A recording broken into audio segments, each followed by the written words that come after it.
Padma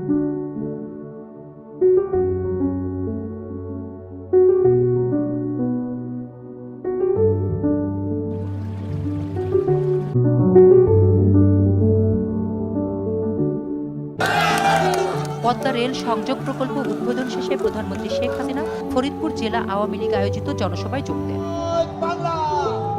ভাঙ্গায় doctor কাজী আবু ইউসুফ স্টেডিয়ামে সকাল থেকে হাজার হাজার মানুষ অপেক্ষা করে প্রধানমন্ত্রী শেখ হাসিনার জন্য।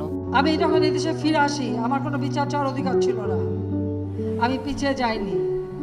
বোমা হামলা, গুলি, গ্রেনেড, অনেক কিছু মুখোমুখি হয়েছি, কিন্তু দেশের মানুষের জন্য কাজ করব, এই প্রতিজ্ঞা নিয়েই মাঠে নেমেছিলাম।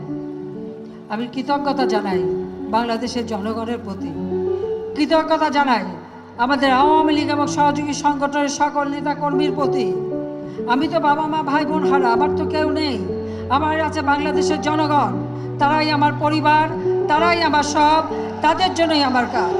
ব্যক্তিগতভাবে আমি আওয়ামী লীগকে পছন্দ করি, কারণ আওয়ামী লীগ দেশের জন্য অনেক কিছু করছে ভাই।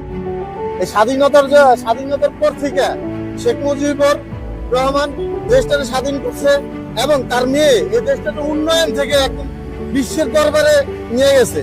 আমরা চাই সবসময় শেখ হাসিনা যাতে আবার নির্বাচিত হয়, শেখ হাসিনারে আমরা চাই, কারণ শেখ হাসিনা ছাড়া এই বাংলাদেশ কন্ট্রোল করতে পারবো না কেউ। কারণ বাংলাদেশ কন্ট্রোল করতে হলে শেখ হাসিনারে লাগবে। সব চোর বাটপার। শেখ হাসিনা একটা বাড়ি ঘর করে নাই, তার কোনো ব্যাংকে যান, তার কোনো ব্যাংকে কোনো কোটি টাকা নাই।